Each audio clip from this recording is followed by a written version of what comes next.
In our time when hot water and soap are available in every bathroom, it is difficult to imagine that just a few centuries ago, people did without these blessings of civilization.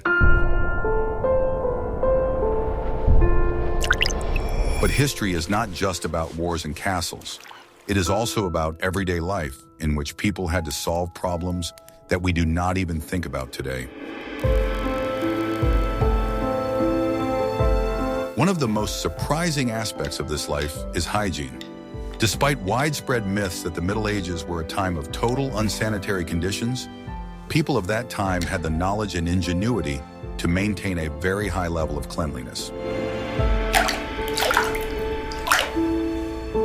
From using unusual ingredients for personal care to creating complex systems to make life easier, we will talk about how people lived in that era and what methods and secrets they used to stay clean, healthy, and tidy despite all the difficulties.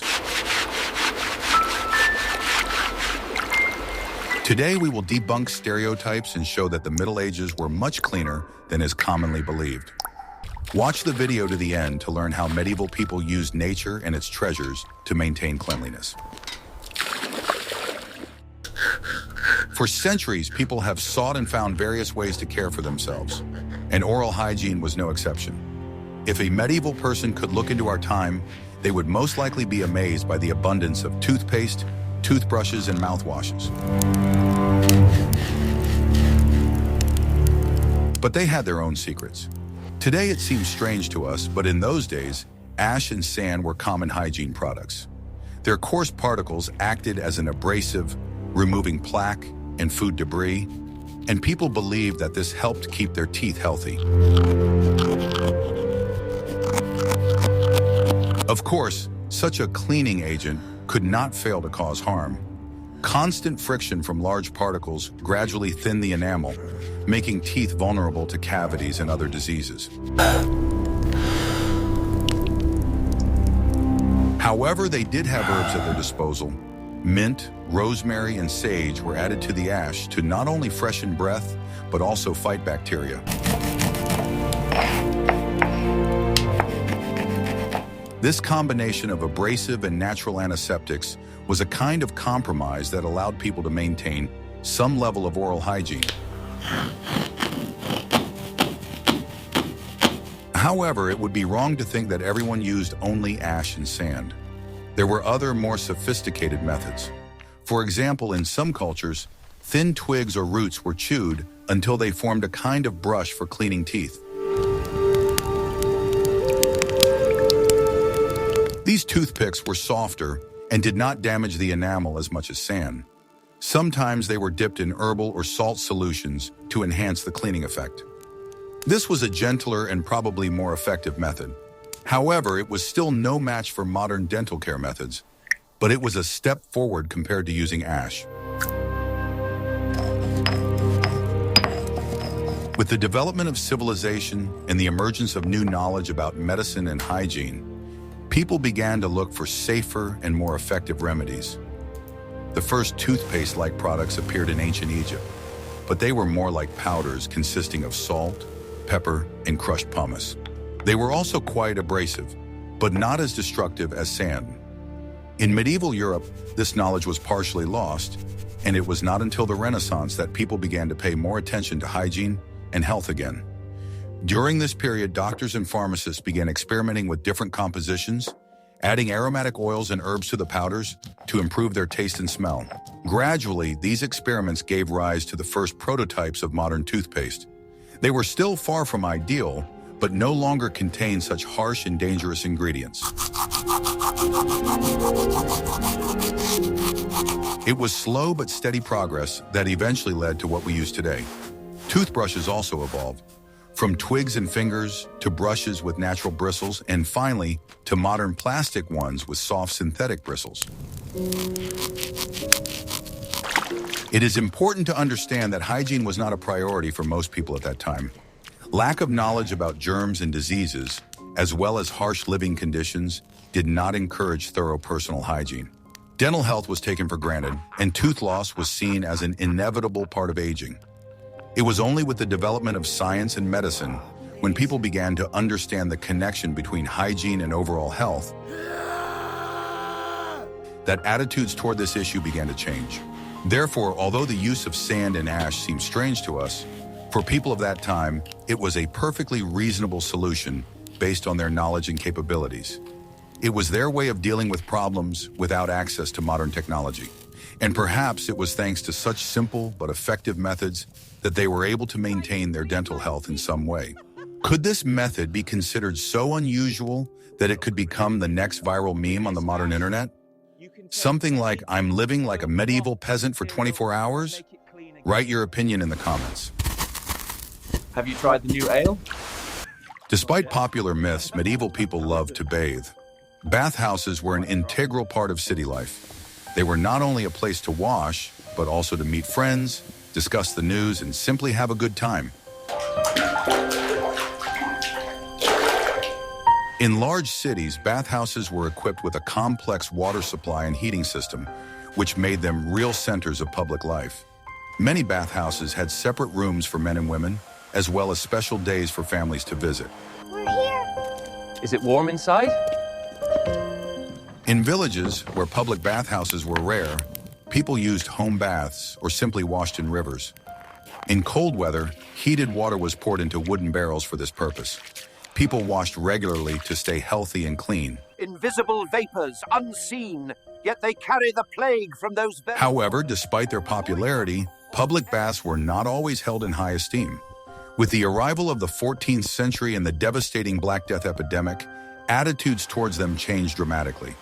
Doctors and clergy began to spread theories that warm water opened the pores of the skin, making people vulnerable to miasmas, poisonous vapors that were believed to be the cause of disease. As a result, many bathhouses closed and their reputation was ruined. This did not mean that people stopped washing, but the familiar ritual of personal hygiene moved from the public sphere to the private sphere. Now washing became more private and often less frequent, especially for the poorer classes, who did not have the means to heat large amounts of water at home. This shift towards individual hygiene perpetuated the myth of the dirty Middle Ages, which still lives on in popular culture. So how did people wash themselves? Unlike today's abundance, the choice was limited. Soap as we know it was a luxury available only to the aristocracy and wealthy merchants. It was made from animal fats and lye, which was obtained from wood ash. For most ordinary people, soap was made from the same ash mixed with water or herbal decoctions. For example, soapwort, soap root, and sage were popular remedies that created a light lather and had cleansing properties. These natural shampoos and shower gels not only cleansed but also gave the body a light fragrance. Sometimes people simply rubbed themselves with sand or clay to mechanically remove dirt and then washed it off with water. Wealthy people could afford to add fragrant oils such as rosemary, lavender, or mint to the water, turning washing into a real ritual, and sometimes even use special mixtures of crushed herbs and flower petals. In addition to their direct purpose, bathhouses were a place where social barriers were broken down, at least for a while. You could meet both craftsmen and merchants there. Lively conversations took place outside the steam rooms, deals were made, and even political news was discussed. The atmosphere was so relaxed that food and drinks were often served in the bathhouses, turning them into something like modern clubs or spa centers. Some bathhouses even had separate rooms for massages and haircuts, offering a full range of personal care services. This social aspect was so important that sometimes people went to the bathhouse not so much for cleanliness as for socializing. It was a kind of refuge from the harsh realities of medieval life, where one could relax and feel part of something bigger. How did aristocrats wash themselves? Although they could afford to visit public baths, they often preferred privacy. Castles and wealthy homes had special rooms for washing, where wooden tubs or metal baths were installed. The water was heated, but this was a laborious process that required the participation of servants, who brought it in buckets and heated it over a fire. Rose petals, medicinal herbs, and incense were added for fragrance. However, even for the nobility, bathing was not a daily pleasure, but rather a ritual that was performed on the special occasions. Daily hygiene was limited to washing the face and hands and using wet towels soaked in scented water. This was due not only to the laborious nature of the process, but also to the widespread beliefs about medicine at the time, according to which frequent washing weakened the body. Some doctors believed that water, when it came into contact with the skin, washed away beneficial substances. Life in the countryside was, of course, different. There were no luxurious baths, but there was ingenuity. A rural bath was often a small hut where water was heated on stones. Such portable baths were heated on special occasions. On ordinary days, hygiene was a matter of practicality. People washed in the nearest stream or river, and in winter they used barrels of heated water, which were placed directly in the house. In many peasant homes where even these conditions were not available, washing was limited to wiping the body with a damp cloth, especially in the cold months. Nevertheless, hygiene was important in villages, even if it was practiced on a much more modest scale. Health depended directly on cleanliness, especially in the absence of medicine. Therefore, despite common misconceptions, medieval people paid much more attention to hygiene than is generally believed. Of course, their methods differed from ours, and their lack of knowledge about germs made their approach far from ideal. However, they instinctively understood that cleanliness was not only about appearance, but also about health. Their methods of personal care were directly related to the resources available and the level of development of society. They used what nature gave them and found a way out of any situation. In a world where hygiene was a social ritual, what did its most intimate and hidden side look like? We will lift the veil of this mystery in just a minute. The absence of toilet paper as we know it today did not mean that people did not use anything for hygiene. The most common material was moss. It was collected in forests, dried, and was always at hand. Moss absorbed moisture well and was soft enough to use. It was an environmentally friendly and affordable material that cost nothing and was available to everyone. In addition to moss, people used leaves, straw, or even just water. These methods were effective and hygienic, and their use depended on the region and the availability of natural resources.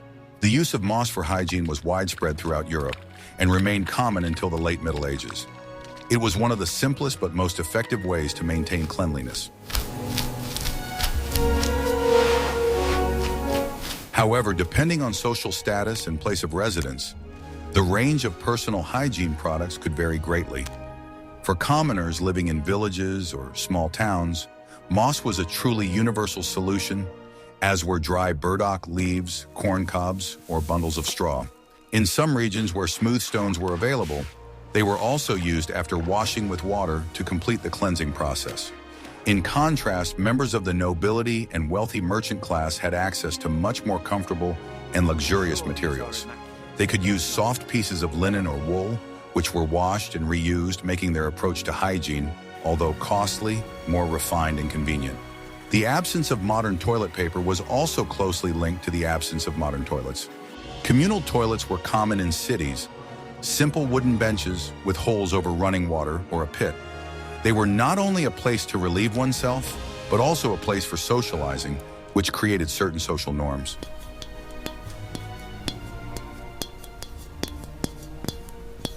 In private homes, people used chamber pots, the contents of which were often emptied directly onto the street from windows with the traditional warning, "Guard low, beware of water." This practice, although seemingly barbaric, was common at the time, but was the main cause of unsanitary conditions and the spread of disease in urban areas. Castles and wealthy residences, on the other hand, boasted more advanced systems. Wardrobes. These were small rooms protruding from the castle wall with a hole in the floor leading down to a moat or a special pit. The name wardrobe comes from the fact that these rooms were also used to store clothes. It was believed that ammonia from waste repelled moths and other insects. Despite their relative privacy and sophistication, these systems were still far from ideal. Cesspools could overflow and their contents seep into the groundwater, contaminating wells and leading to outbreaks of disease. The role of water should not be forgotten. In Middle Eastern cultures and some regions of Southern Europe, washing with water was the primary method of hygiene after using the toilet, which is still a common practice today. In northern latitudes, this was less convenient due to the cold, but even there, water, along with moss and straw, played an important role. People used jugs or bowls to wash themselves, considering this method more hygienic than simply wiping themselves. This shows that approaches to personal hygiene depended not only on available materials, but also on climate and cultural traditions. Despite all these primitive methods, from our point of view, people in the Middle Ages were not indifferent to issues of cleanliness. They did what they could with the resources and knowledge they had. A lack of understanding about germs and disease prevented them from fully realizing the dangers of unsanitary conditions, but an instinctive desire for cleanliness was still present. It was these simple and sometimes inconvenient methods that were part of everyday life which, despite its harshness, taught people resourcefulness and adaptability. The transition to using paper for hygiene was long and slow. Although paper was invented in China much earlier, it only became available and relatively cheap in Europe in the late Middle Ages. Even then, it was used mainly for writing and printing, rather than for personal hygiene, and remained a luxury for most people. It was not until the 19th century, with the development of mass production, that toilet paper, as we know it today, became widely available. Before that, people had relied for centuries on what nature provided and what their ingenuity suggested, from simple moss to soft fabrics. The creation of soap was an important step in the development of hygiene. Medieval soap was not like modern soap. It was made from animal fats, most often lard and wood ash. The fat was mixed with lye, which was obtained from ash, and boiled for a long time. The result was a thick mass that had cleansing properties. This soap was quite coarse and did not smell very pleasant. However, it did its job well. It cleaned. It was used for washing the body and clothes. In some regions, herbs and oils were added to the soap to make it more fragrant, but this was the exception rather than the rule. The process of making soap in the Middle Ages was a real art that required patience and certain knowledge. The basis of everything was lye, which was obtained from wood ash, most often from hardwoods such as beech or oak. The ash was collected, placed in a container with a small hole in the bottom, and slowly poured with water. After seeping through the ash, the water became a highly alkaline solution, which was then mixed with fat. Animal fat, beef or pork, was used as the fat, and in coastal areas, fish fat was used. The mixture was boiled over a fire for a long time, stirring constantly until it turned into a thick, jelly-like mass. This was the saponification process, a chemical reaction that turns fat and lye into soap. Despite its effectiveness in fighting dirt, this soap was quite harsh. Its high alkalinity was ideal for washing coarse clothing, but could be too aggressive for the skin. It did not have the softening and moisturizing properties we are accustomed to today, and could leave the skin dry and tight. The unpleasant greasy smell that often lingered after washing was attempted to be masked with herbs such as thyme or sage, but this did not always help. This is why floral and aromatic waters were popular among the nobility. They served as a kind of perfume to hide the natural smell of soap. Soap making was not just a routine household chore.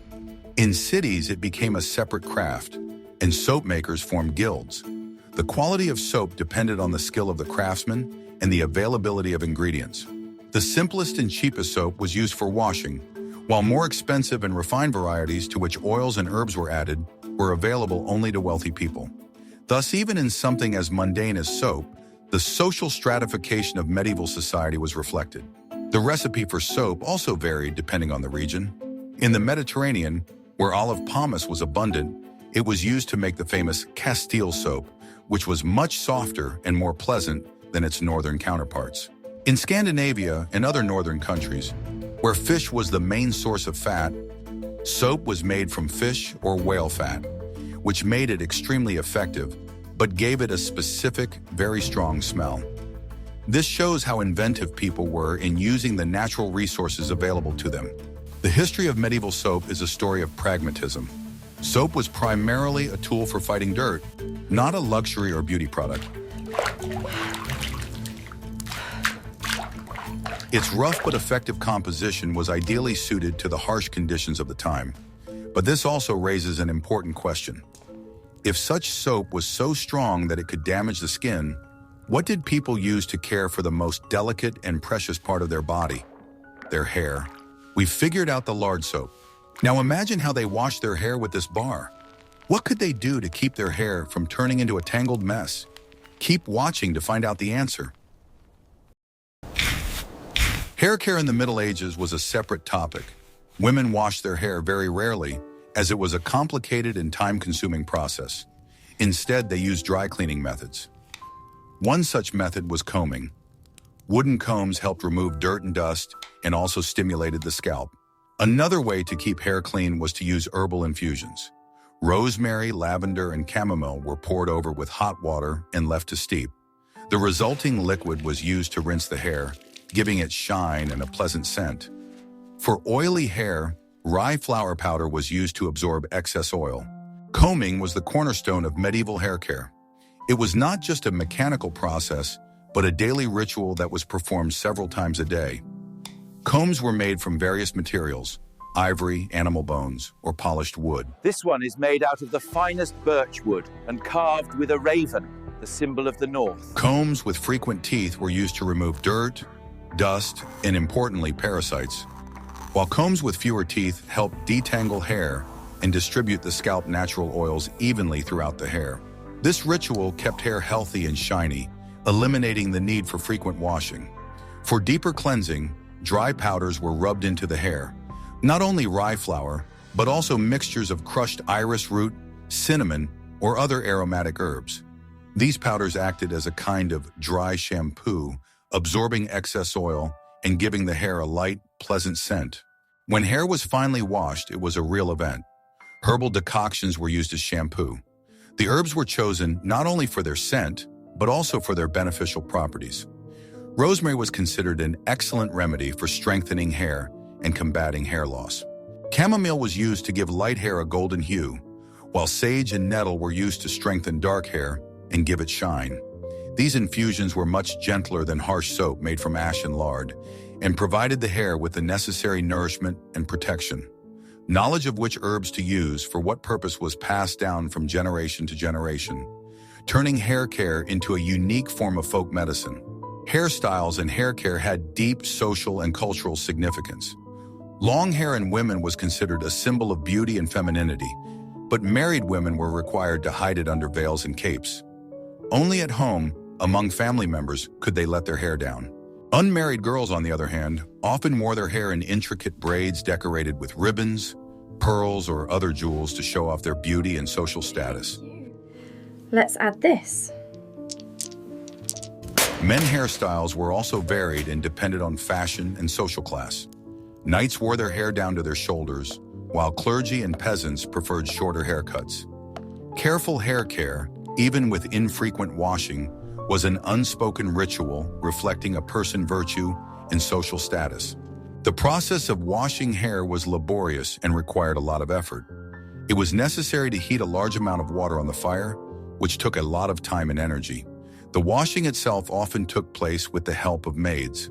First, the hair was rinsed with warm water, then a herbal mixture or mild soap, if available, was rubbed into it. The hair was then thoroughly rinsed with herbal infusion and dried for a long time, which could take several hours. It was precisely because of the complexity of the process that dry cleaning methods were so popular and necessary for daily hygiene. One of the most unpleasant and persistent problems in hair care in the Middle Ages was parasites, particularly lice. Due to poor sanitary conditions and crowded living conditions, lice were widespread in all social classes. They were combated with frequent combing and herbal infusions. Decoctions of tansy, rosemary, and lavender were considered good remedies for repelling or killing lice. Although these methods were not always effective, constant vigilance was necessary to maintain personal hygiene. The complex but thorough hair care routine shows that people in the Middle Ages valued cleanliness and beauty, even in a world without modern conveniences. They relied on nature and folk knowledge to keep their hair healthy and beautiful, proving that the desire to look neat and tidy was universal. Now that we've covered hair, it's time to move on to the most visible part of the body, How did people care for their face and body to keep it looking fresh and beautiful? After all, there weren't any modern creams or lotions back then. Unpleasant odors were one of the main problems of the Middle Ages.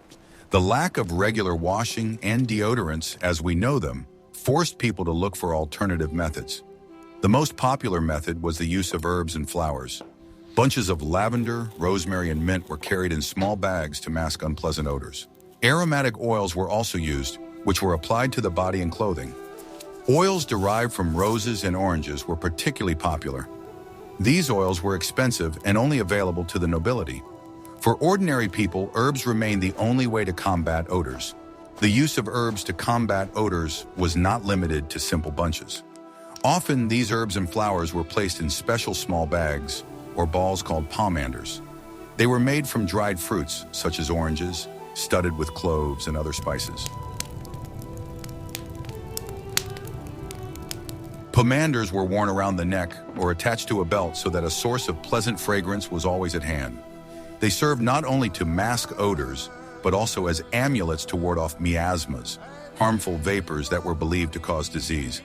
For ordinary people, sachets with dried lavender or rosemary were used as air fresheners and placed in clothing or bedding. While herbal sachets were accessible to many, aromatic oils were a sign of high status. The process of distilling oils from rose petals, orange peel, and other exotic plants was incredibly labor-intensive and expensive.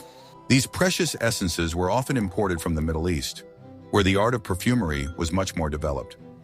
Oils were applied not only to the body, but also to clothing, gloves, and fans to create a fragrant cloud around oneself. At court, the nobility even had personal perfumers who created unique blends that emphasized the individuality of their master. In the Middle Ages, smell was a powerful social marker. While commoners smelled of sweat, hard labor, and animals, aristocrats tried to smell of roses, lavender, and other fragrances. Creating a pleasant scent was a kind of hygiene theater, where outward appearance was more important than reality. It was a conscious way to distance oneself from the masses and emphasize one belonging to the upper class. The richer and more noble a person was, the more opportunities they had to surround themselves with pleasant smells, while the poor could only hope for nature help. Unpleasant body odor was not the only problem. Bad breath was just as much of an issue due to the lack of modern dentistry. To combat this problem, people chewed aromatic herbs such as mint, parsley, or cloves, which helped freshen their breath. Rich people could use vinegar or wine-based solutions infused with herbs to rinse their mouths. This constant search for solutions to combat odor suggests that people were not indifferent to personal hygiene, despite the primitiveness of their methods. In this way, personal odors could be masked. But if courtiers tried so hard not to smell, how did they cope with the odors that lingered in their own castles, where hundreds of people lived? Let's take a peek behind the gates and find out what was really hidden in these magnificent fortresses. Hygiene was given more attention in castles than in villages. Many castles were equipped with garderobes, toilets located in towers where waste fell into a moat or a cesspool. This helped maintain cleanliness and prevent the spread of disease. Castles also had bathhouses with large wooden barrels filled with hot water, which made washing more comfortable. Taking a bath in a castle was a long-awaited luxury, but not a daily occurrence. Servants heated large amounts of water and poured it into wooden tubs. For noble persons, fragrant herbs such as rosemary and lavender were added to the water. Sometimes people bathed together, as warm water was a very valuable resource. Unlike bathing, which was a rare occurrence, daily hygiene was a structured ritual. Each aristocrat room had a jug and a basin for washing. This was part of etiquette and helped maintain cleanliness in a world where people ate with their hands. Clean laundry was also a sign of high status.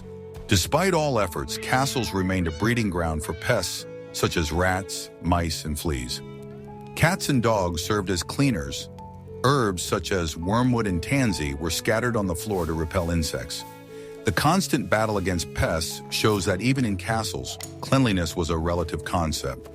Clean clothes were a key indicator of status. Outer garments were rarely washed, while underwear was changed much more frequently. Washing was a huge undertaking, carried out in a separate laundry room with large vats and lye-based soap. Snow-white linen was a source of pride, indicating wealth and attention to appearance. Hygiene in a medieval castle was a combination of relative luxury and harsh reality. Despite access to amenities, the nobility still lived in a world where cleanliness was a constant battle against dirt. Their well-designed bathrooms and fragrant clothes were a small island of order in an ocean of chaos. But what about the people who spent most of their lives away from them? For example, knights who wore heavy armor and got dirty in tournaments? How did they take care of themselves and their weapons in the field when there were no baths or soap at hand? Charcoal was a universal hygiene product. It was used not only for cleaning teeth, but also for filtering water. Charcoal absorbs impurities and odors, making it an ideal filter. It was poured into a container of water, and after a few hours, the water became cleaner. In addition, charcoal was used to disinfect wounds, which helped prevent infection. This method was widely known and popular. Using charcoal as a water filter was ingenious. The secret lies in its porous structure. Charcoal is an absorbent capable of attracting contaminants, toxins, and molecules that cause unpleasant odors. The process was simple. Pieces of charcoal were placed at the bottom of a vessel, and the water was purified as it seeped through. This made cloudy water drinkable, although it did not destroy all microorganisms. Finely ground charcoal powder was used to clean teeth. Its abrasive properties helped remove plaque, just like modern toothpaste. The powder was applied with the fingers, leaving teeth cleaner and whiter. In addition, charcoal neutralized odors, helping to combat bad breath. The use of charcoal for wounds was a well-known medical practice. The powder absorbed toxins and bacteria, helping to prevent infection. This was especially important when antibiotics did not exist. Charcoal also helped to stop bleeding. People intuitively understood the principles of wound care, even without knowledge of microbes. The versatility of charcoal went beyond hygiene.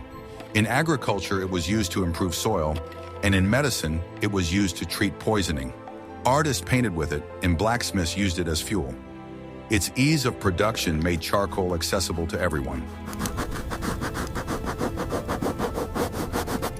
Unlike expensive perfumes, charcoal was a democratic means of hygiene. It could be produced almost anywhere, and its benefits were available to everyone. The use of such a simple material to solve a multitude of problems demonstrates the ingenuity of people. A humble piece of charcoal was the workhorse of medieval hygiene. It was a practical and effective solution to many problems. We have learned how it was used to cleanse the body, but what about appearance? How did people fight acne and wrinkles to achieve a radiant look when they did not have modern cosmetics? Cleanliness in the kitchen was just as important as personal hygiene. Kitchen utensils were washed with hot water, and vinegar was used for disinfection. Wooden and clay dishes were thoroughly cleaned with sand and ash. This helped remove grease and food residue, preventing the growth of bacteria. Special containers were used to store food, protecting it from dirt and insects. Meat was salted, and vegetables and fruits were dried to preserve them for a long time. All these methods helped maintain cleanliness and order in the kitchen. Methods for cleaning kitchen utensils were based on practicality and the availability of resources. Sand served as a powerful abrasive, scrubbing away burnt food. Wood ash, rich in lye, was a natural degreaser. Clay pots were porous and difficult to clean, while wooden ones could accumulate bacteria. Metal utensils were much easier to clean. The most critical aspect of medieval hygiene was food preservation. Salting was the most common method for meat and fish. Fruit and vegetables were also widely dried and smoked. Fruit was candied to preserve it. These methods were important for survival during the long winters when fresh food was scarce. Medieval kitchens were noisy and smoky places. They were often built in separate buildings to minimize the risk of fire. Without running water, all water had to be carried from a well or stream, which made cleaning a very laborious task.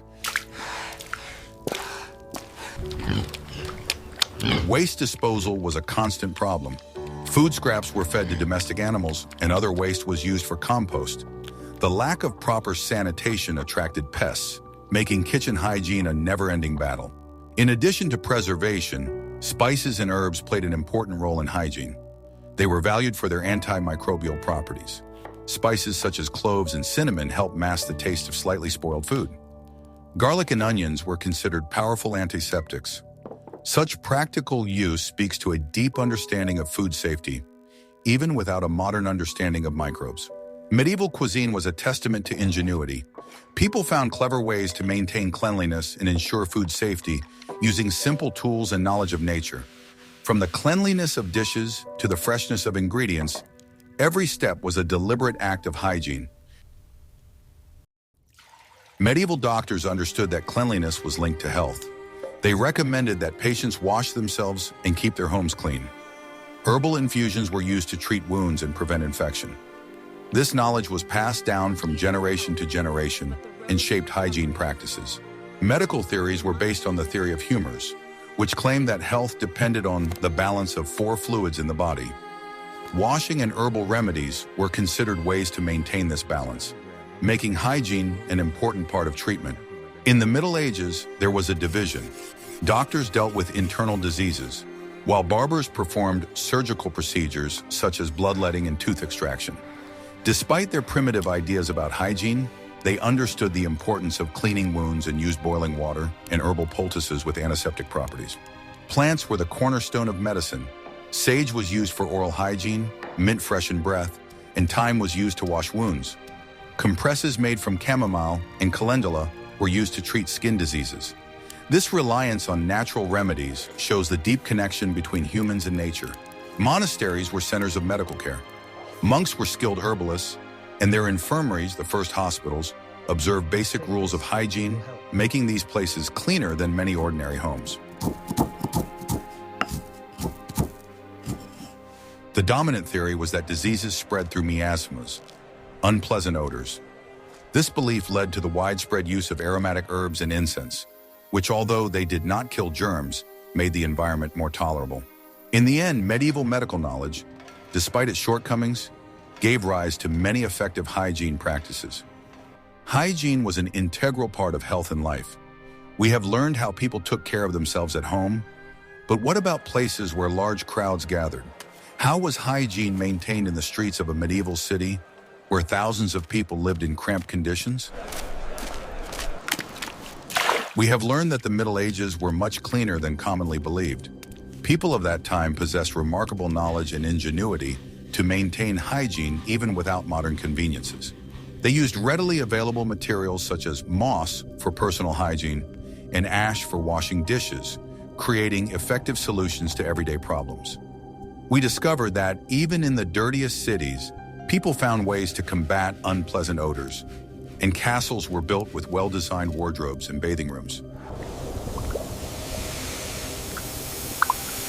The use of charcoal for cleaning teeth and filtering water, as well as knowledge of the properties of medicinal herbs that helped in skincare and wound treatment, show how resourceful they were. They found practical solutions in conditions that seem impossible to us today, proving that we seem to have underestimated their ingenuity. If you enjoyed this video and would like to learn more about how people lived in the past, be sure to subscribe to the channel. What other historical topics would you like to see in future videos? Let us know in the comments.